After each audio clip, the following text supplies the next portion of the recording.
SMT Nation, we back nation. Pictured on the screen is the transaction of wireless assets between T-Mobile and US Cellular. How's it looking like to you? Take a look.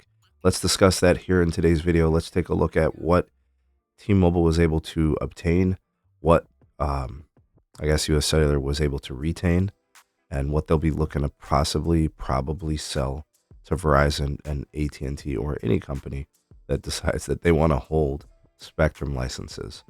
Let's talk about that here in today's video. A link for the original article I'll provide for you guys. It'll be in the description down below.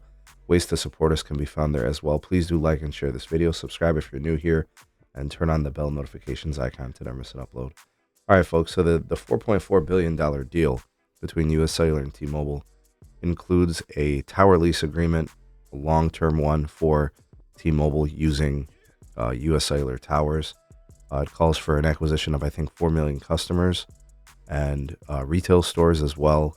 But really, probably the most valuable thing, I believe, is the spectrum that US Cellular had accrued and compiled over the years. The deal expected to close in 2025 means that companies could, even the stuff that wasn't acquired by T-Mobile, it's technically up for sale, right? US Cellular would entertain those business transactions. So it looks like the percentage of spectrum licenses, the bandwidth that makes, networks go, wireless networks, T-Mobile only acquired 30% of it. So there's still a lot to go, but they did take a bulk of the important bands, I think, to the major mobile network operators. So the way that this works is 70% of the spectrum holdings are still for sale. Let's take a look at those particular bands. All right, so you have 30% of the 700 megahertz A block.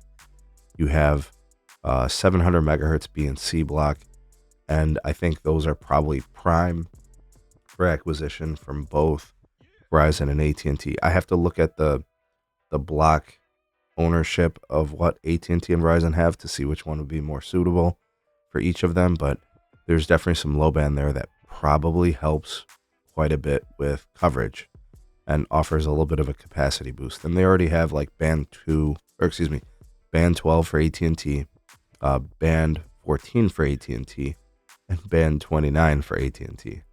So them getting more would be nice, right? But then Verizon could definitely use it because in most of these places, I don't think Verizon has the 850 megahertz. So that would be good for them too. Yeah, so that all makes sense. There's only 4% of AWS left, right? And there's only 7% of the PCS left. That's just not much. T-Mobile took a bulk of that. Now the DoD, that's available, the 3.45 gigahertz. That's an AT&T special right there, right? So they're going to probably want that. However, that's going to need approval from the FCC because they put a 4-year lockout of having more than 40 megahertz bandwidth of that, and they already have that. So I don't know. We'll have to see how that goes. CBRS, I think that ends up with Verizon. C-band, that one is probably the most valuable band, I think, out of all of these. I don't know what cellular means. Is that the 850 megahertz? I'm not sure if that's the case. I think Verizon, AT&T in play for that as well. But the C-band has the most value. The 28 gigahertz, expect Verizon to be involved. The 39 gigahertz, I would say more of the same. But that's kind of how it is. Because if you look at what T-Mobile was able to acquire and the way they did this, right? They got the 600. They got 70% of the A block on the low band. Because I think those are places where they don't have that particular band, which they got out of the AT&T failed merger back in the day. It's just a 5 megahertz slice, but I don't think they have it in these areas, so that helps a lot too, right? And they don't have to worry about maintaining LTE. They can put all of the 600 to 5G type of deal. They got most of the AWS and PCS, so they did good there. The 2.5, they got a little bit there, and then the 24 gigahertz millimeter wave, they decided to scoop that up too. It's the lowest frequency.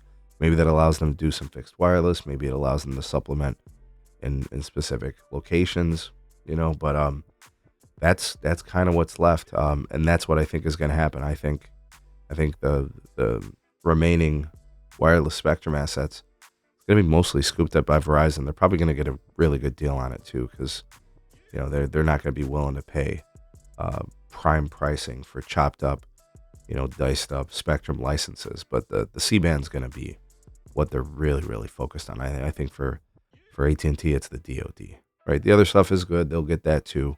But I think those are the main focuses. What do you guys think? Sound off in the comment section below. While the voice of the people, the SMT Nation, let your voice be heard.